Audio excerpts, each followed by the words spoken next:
another day and today is my assessment day sa aking OSCE. So, kakain na ako. I'm almost ready really kasi yung buhok ko, ito na, and then ito na din yung pangilalim ko sa uniform ko. Kakain lang ako para meron tayong power sa ating OSCE. And then, mag-toast tayo and peanut butter. 2 o'clock pa naman yung yung schedule. Pero gusto ko kasi mag-practice with my uniform para parang natural talaga ba. So, 3 slice ng toast yung kakainin ko. 3 talaga mga palangga para meron tayong power. Huwag niyo akong i-judge.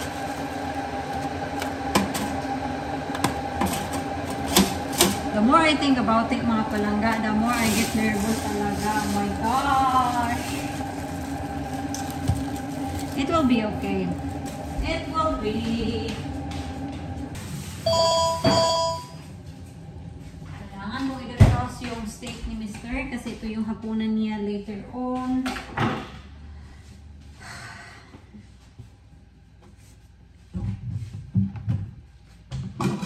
Para ako maihihi.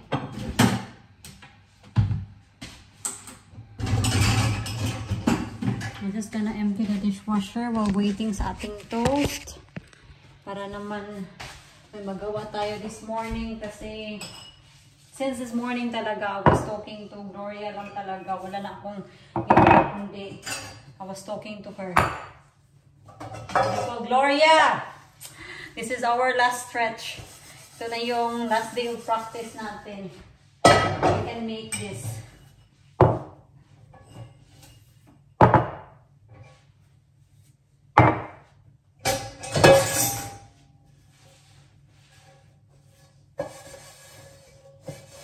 At bad timing din mga palangga kasi may dalaw ako hapon na simula. Sabi ko, ay naku naman, ang bad timing. Pero it's okay kasi hindi naman masyado makikita yung puson ko and nag-take na ako ng paracetamol. So, it's not too bad. Bakit sobrang parang itim sa sa screen? I don't know. I think merong ba? Merong dumi sa cellphone ko ata.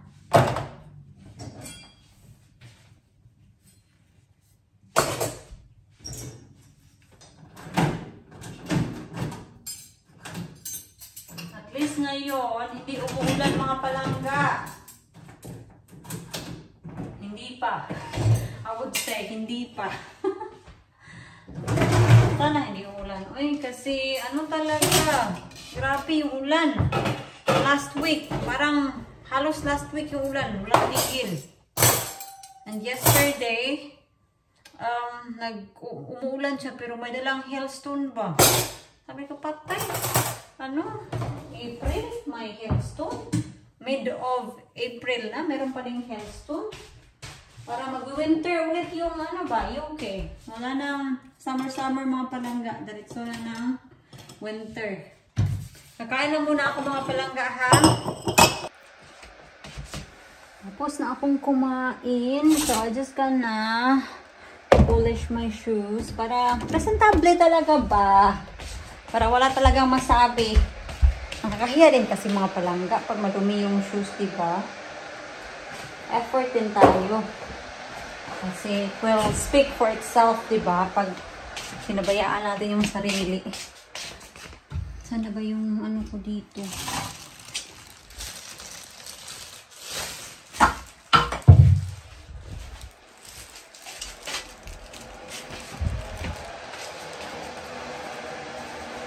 After ko mag-polish ng shoes, practice ulit tayo. Susuot ko na yung uniform ko. Sure, ang aga ha. Ay, nako naman. Mag-gloves ako kasi just in case na malagyan ng kiwi yung kamay ko. Bakit dito pa talaga ako nag-decide mag-polish? I don't know mga loves. Hindi ko din alam. Ito mga ano dito. Hindi ano na to dito, luma. Dito na to pagdating ko. Dito sa bahay ni Mr. These shoes, mga palangga, this needs to last. Kasi hindi na ako bibili ng bago.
Need to let it dry for a few minutes and then polish it.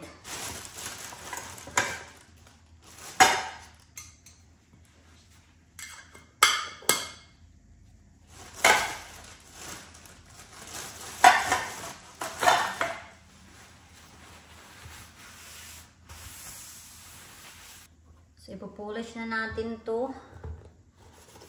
So yung mga katabi ko mga palangga, yung schedule nila sa kanilang OSK, kasi 4 kami magkatabi. So, 12,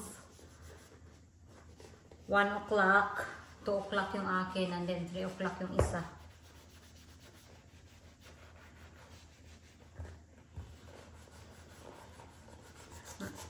Madami kaming nursing student na nag-OSK this week. So, yung OSK, it will run from Monday to Friday.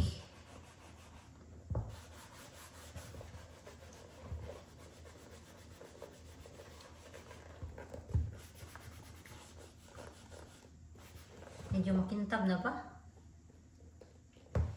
I think so. Kaunti. Hindi talaga ako expert sa pagpapakintab ng mga sapatos, mga palangga. Ang halaga lang malinis. Okay na.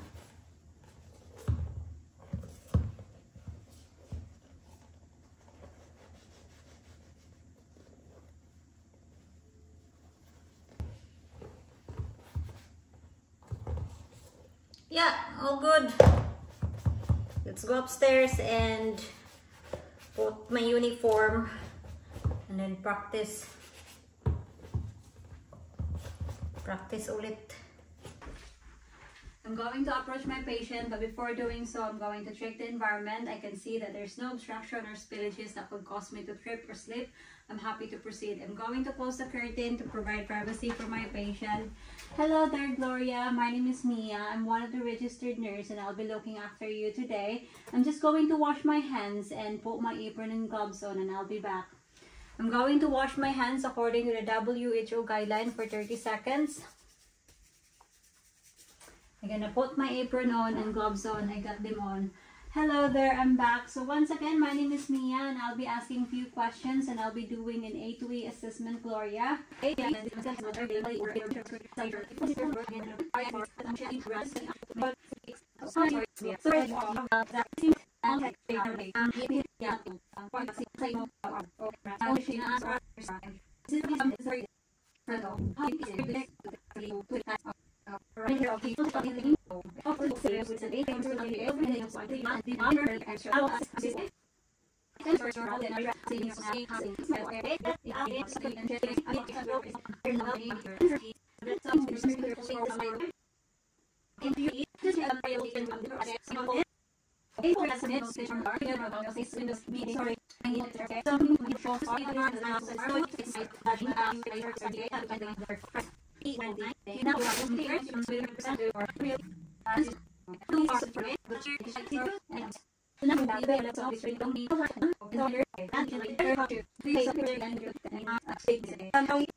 Oh my gosh, mga loves. I'm so stressed. Pinabunan ko yung yung uniform ko kasi ideally talaga mga palangga, hindi sana talaga pinapakita yung logo sa uniform. So, takot kasi ako mapagalitan ba. Nag-OSK pa naman ako or nagpa-practice ng OSK.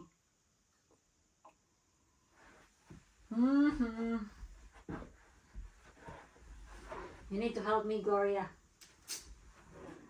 Parang nabuang na mga palangga ba?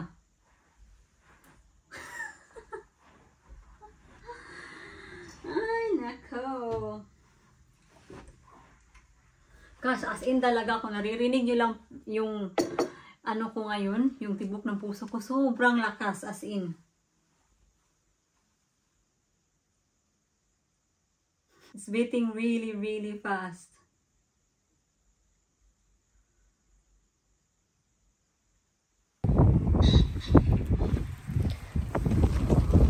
Alis na tayo mga palangga. Maaga tayong aalis kasi just in case na may traffic or anything like that, I would rather, wait in my car. Basta lang makaabot tayo doon ng on time. Kasi pag late kasi, ay naku, I don't know what you're gonna do.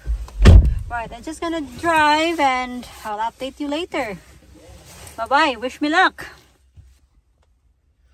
I'm here mga loves, as in, ang aga ko, 1 o'clock.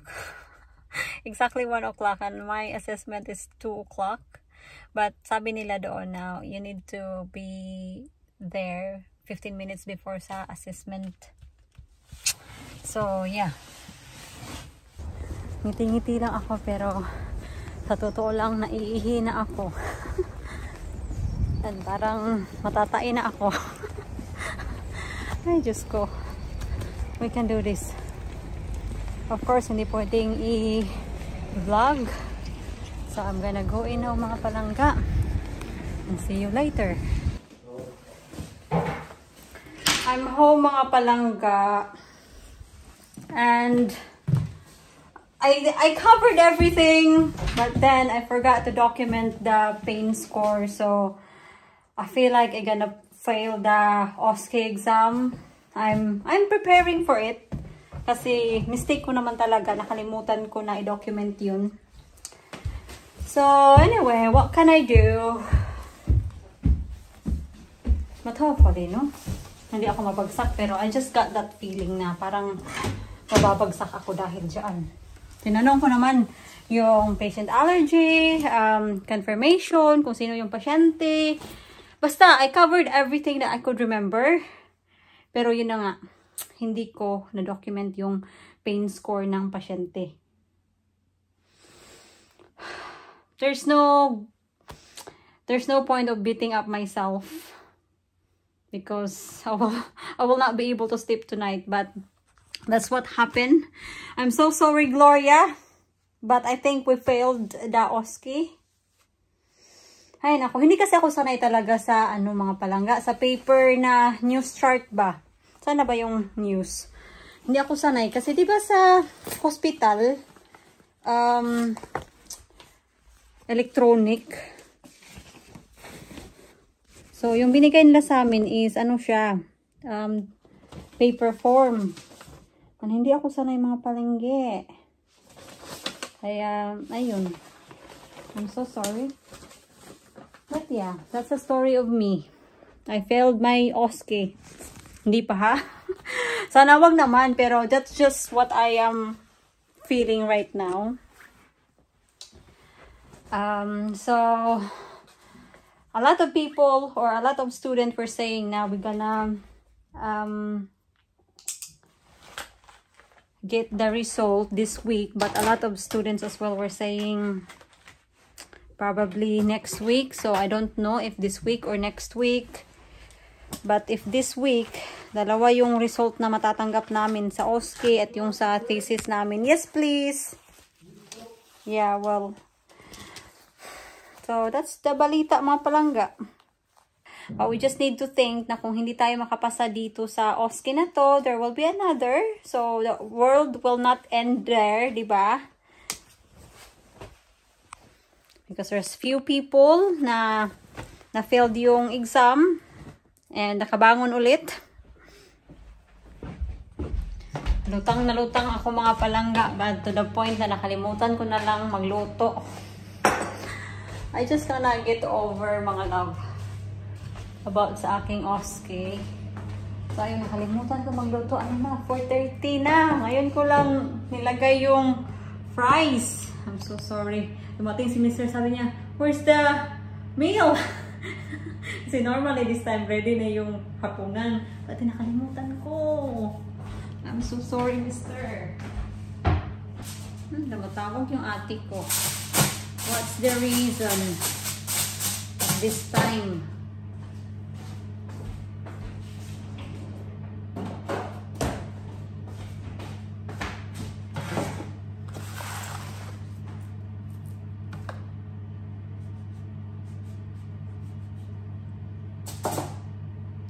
Honey, how many tomato would you like? 2 or 1? Huh?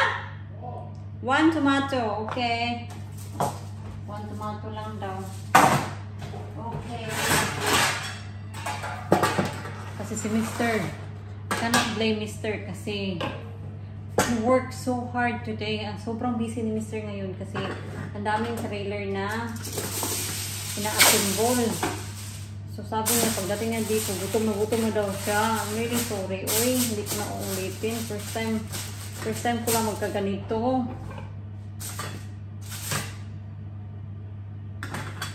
You know, you always think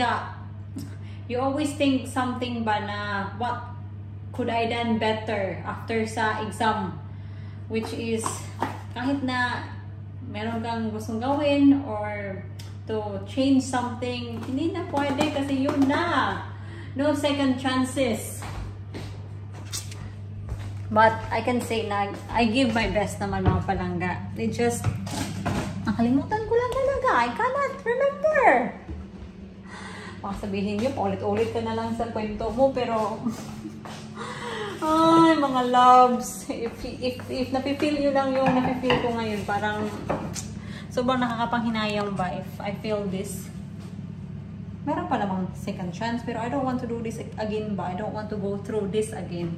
Kasi nakakaano naman talaga. Sobrang nerve-wracking ba. And the thought of being assessed. And alam nyo, hindi naman ako ganito na kinakabahan ako talaga sa actual practice. Yung nag-UGT ako, hindi ako kinakabahan. It is just that na the thought ba na ina-assess ka, may nag-a-assess sa'yo, parang nawawala ka sa routine mo or something. Kasi takot kang magkamali. Iba talaga pag sinabi mo na exam to. Yun ba? You just want to make it perfect. Pero dahil sa nerves mo, sometimes, hindi mo talaga magagawa minsan lahat.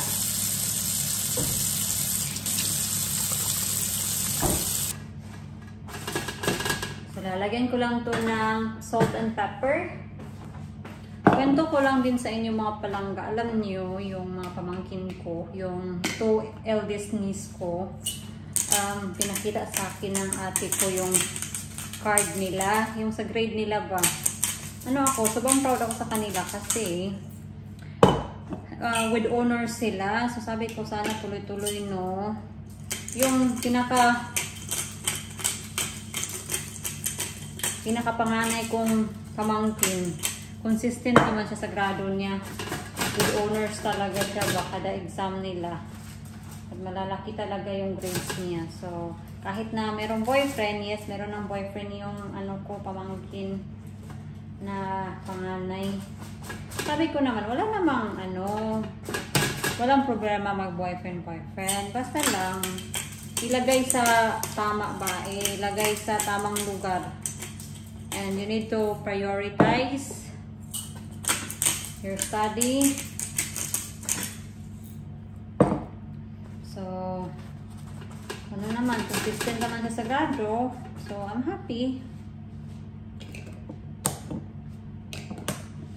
So, doon ako na proud pa.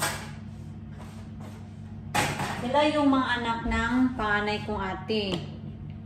So, yung panganay ko na pamangkin ngayon, grade 11 na siya. And yung... Hello? No, okay. Forgive me. No. Come here. Never. Never. You should be more, patience with me because I really think that She hasn't. She's feeling sorry for herself, and she hasn't. She's passed. No. She's done everything that she's supposed to do, apart from one little thing, and it's actually, fortunately, because it's only pain level, it's not that important. It is important, sweetheart. But it is not as important as allergies, breathing, and all these sort of things, is it? So that's it. I know, Dr. John. We will see about that when I get my result. Yes. Are you having anything? No, at the moment. Oh my gosh, I'm so happy, mga loves. Thank you, Lord. Nakapasa ako sa aking OSCE. Ngayon lang pinublish yung result. I'm so happy sa ating good news. Na-emotional tuloy ako kasi nung talaga sa exam, nung pag-uwi ko sa exam, I am so convinced na hindi ako makakapasa kasi yun na nga, nakalimutan kong ilagay yung pain score doon sa news form. So sabi ko, oh my gosh, I will fail the OSCE. And yeah, I pass. I'm so happy. I'm so happy. Thank you, Gloria. Nasaan na ba yun si Gloria? Oh, nilipat ko si Gloria kasi sa gabal si Gloria, nakakaano siya ba? Sinapuera na si Gloria after sa no OSCE. So, ayun mga loves. Nakapasa tayo. That's good. Thanks God talaga. So, that's it. That's our update.